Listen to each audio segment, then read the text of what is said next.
आज बहुत दिनों बाद बर्थडे से फोन पर बात हुई, तो मैंने उनको प्रसन्न करने के उद्देश्य से अकारण ही उनके ज्ञान, विज्ञान, भाव, भाषा, व्यवहार की प्रशंसा कर दी। थोड़ी देर सुनने के बाद बर्थडे वर्जना के स्वर में मुझे टोकते हुए बोले, कुंवर चापलूसी नहीं।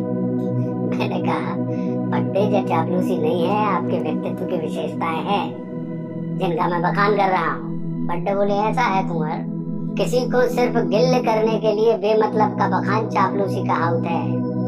आदमी को जब किसी दूसरे आदमी से बिना पैसा दे अपनी मर्जी का कोई काम करवाना होता है ना, तो वो अनक के सामने वाले की प्रशंसा में जबरन अपनी जीभ तलुआ से मारने लगता है।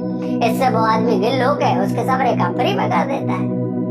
जीभ की इसी जादूगरी को चापलूसी कहा जाता है कुंवर। यह चापलूसी अंग्रेजन के जमाने से शुरू हुई है। मैंने असहमति दर्शाते हुए कहा कि बट्टे, चापलूसी अंग्रेजों के जमाने से कैसी बातें कर रहे हो आप? बट्टे, आप जबरन अंग्रेजों की मूड पे छतन ना आए पड़ रहे हो। अरे जा क्रिया तो अंग्रेजों के आवे के पहले से चालू होती भाई। बट्टे बोले, सही कह रहे हो, लेकिन अंग्रेजों के आने से पहले ये क्रिया नहीं कला की श्रेणी में आती थी, कला कहलाती थी। तब इसको चापलूसी नहीं चाटुकारिता कहा जाता था। मैंने हंसते हुए कहा, लेकिन बात तो एक ही है बट्टे।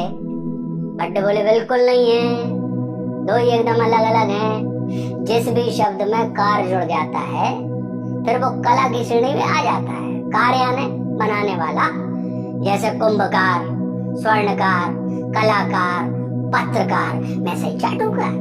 मतलब जो आदमी गधा को घोड़ा, चूहा को शेर, चिटिया को हाथी बनाने की कला में चंट होए उसको चाटुकार कहा जाता है। चाटुकारिता तो अपने राजे महाराजों का शौक था कुमार। उनको इस कला से बहुत मोहब्बत थी।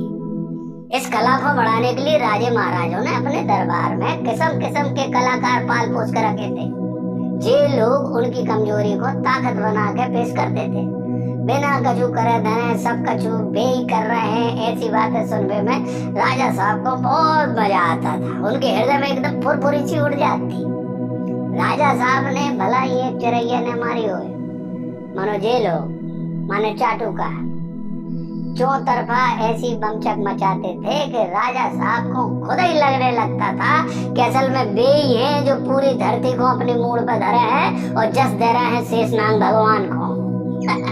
भले ही राजा साहब ने युद्ध के मैदान में कभी गलती से भी न ढूंढा हो, मगर भाई साहब चाटुकार अपनी कला से उनके युद्ध का ऐसा वर्णन करते थे कि तख्ता पे बैठे बैठे राजा साहब को हाले मार जाती। अबे घर से लगाते कि हम पहली वाणी में बोलत नहीं, दूसरी में नहीं करते रार, और तीसरी वाणी में छोड़त नहीं, माँ में ठूसते ही तलवार। कुल मिला के ये लोग राजा साहब के रफूगर होते। इनका काम होता था कि राजा साहब के मुंह से निकली भाई कोई भी ऊट पटांग बात को येन केन प्रकार सही सिद्ध करता है।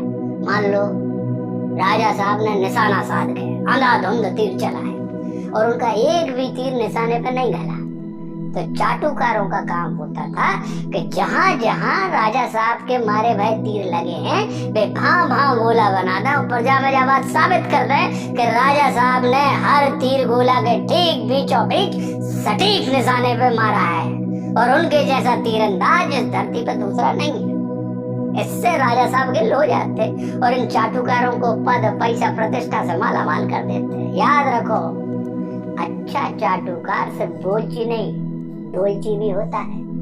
राजा साहब की फुटबॉल अगर गोल में नहीं गई तो इनका काम होता था कि जहां फुटबॉल जा रही है वहां पे जो गोल पोस्ट रखता है।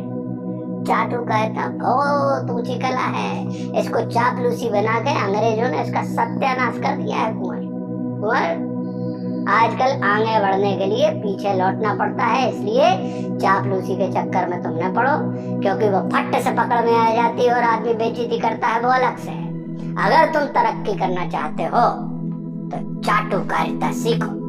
ये विशुद्ध देसी और प्राचीन कला है। इससे काम भी बनेगा और इज्जत भी मिलेगी। इसको होशियारी से करने वाला व्यक्ति चंट, चतुर, कुशल कारीगर के नाम से समाज में प्रसिद्धि पाता है। अच्छा सुनो, ये ऑनलाइन क्लास आती तुम आई तो हमारे खाता में 2000 रुपया डलवा देना, काहे से फ्री का ज्ञान फलता नहीं है।